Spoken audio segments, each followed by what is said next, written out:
आशा करता हूँ आप सब बहुत अच्छे होंगे। मेरा नाम है सिद्धांत अग्निहोत्री। स्टडी ग्लोस पे आपका बहुत बहुत स्वागत है।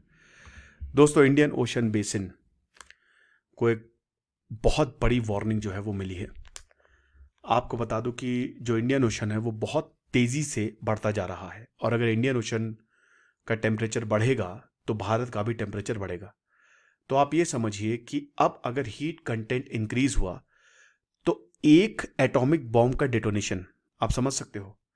यानी कि अगर अब एनर्जी आप ऐड करेंगे तो आप ये समझिए कि एक एटॉमिक बॉम्ब का डेटोनेशन होगा यहां पे।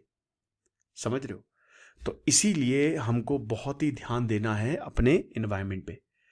तो फास्टेस्ट वार्मिंग बेसिन पूरी दुनिया में यहां पे, क्योंकि एक तो इक्वेटर में आता है, भारत बिल्कुल करीब, भारत के नाम पे ही ओशन पड़ा है, क्योंकि सारे यूरोपियन नेशंस पे एक होड़ सी लग गई थी कि भारत को ढूंढो, भारत को ढूंढो।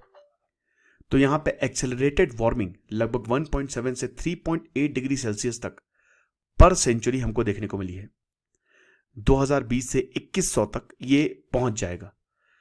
ये नए रिसर्च पेपर ने पब्लिश किया है।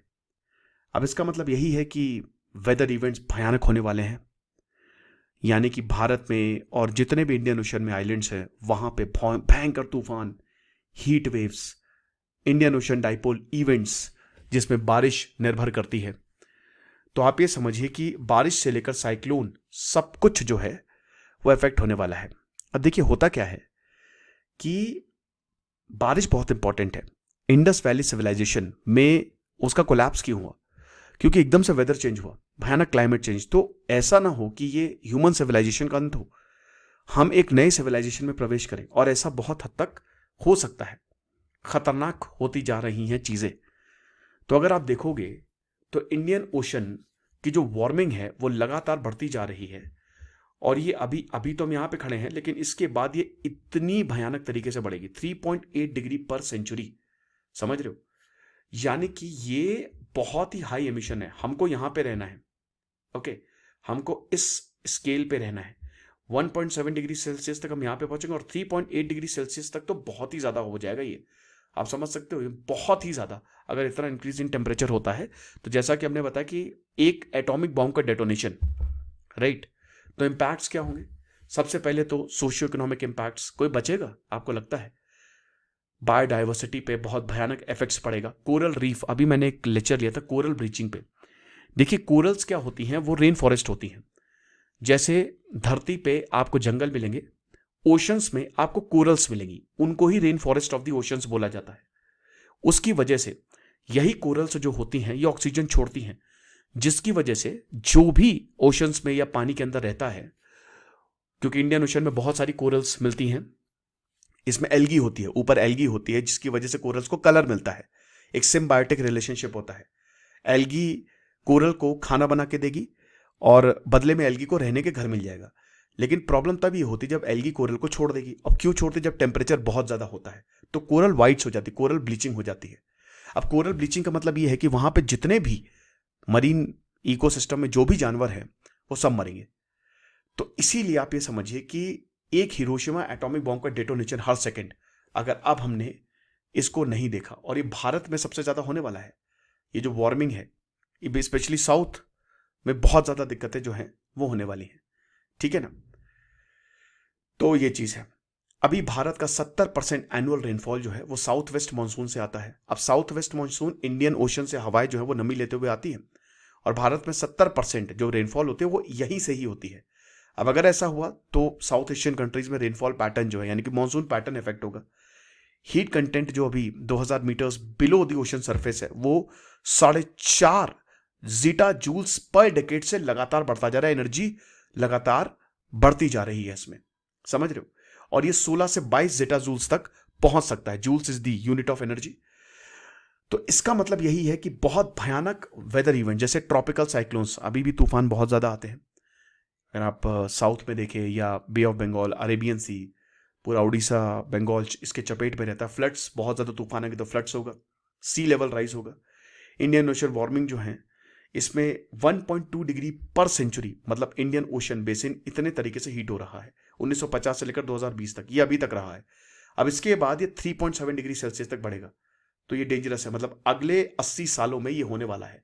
पिछले 70 सालों में 1.2 डिग्री, तो यहां तो हम क्लाइमेट चेंज की बात कर रहे हैं। क्लाइमेट मतलब जितने भी हाइड्रोकार्बन्स हैं, फॉसिल्स, उनको खत्म करने की बात कर रहे हैं। और यहां पे बताया जा रहा है कि इतनी, अगर ऐसा ही चलता रहा तो टेम्परेचर ऐसे बढ़ जाएगा, समझ रहे हो। तो अरेबियन सी हो गया, इंडियन ओशन हो गया, सबसे ज्यादा वार्मिंग हमको यहीं देखने को मिल रही है। फिर सुमात्रा जहां पे इंडोनेशिया आता है, जावा, यहां पे कम वार्मिंग हमको देखने को मिल रही है।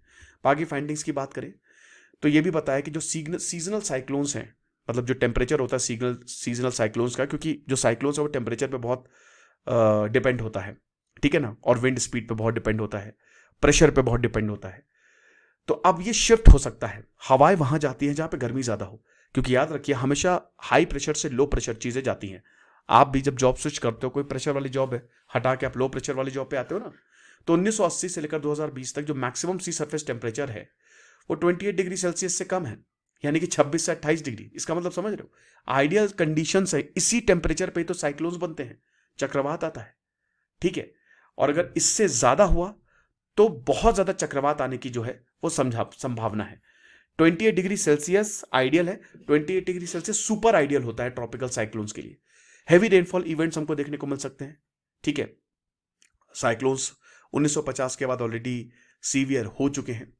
साथ ही साथ ओशन हीट में इजाफा होगा, जिसकी वजह से कोरल्स को खतरा है। इंडियन ओशन एक्सपैंड कर सकता है। राइजिंग सी लेवल्स, 40 देश जो इंडियन ओशन में आते हैं वो खतरे में हैं। भारत के बहुत सारे देश जो हैं, भारत के बहुत सारे शहर जो हैं वो डूब सकते हैं। थर्मल एक्सपेंशन होता है वाटर का, ठीक है, जैसा कि हमने बताया कि इसकी वजह से सी राइज हमको देखने को मिल सकता है, और जो ग्लेशियर से पानी आ रहा है वो अलग, ठीक है ना।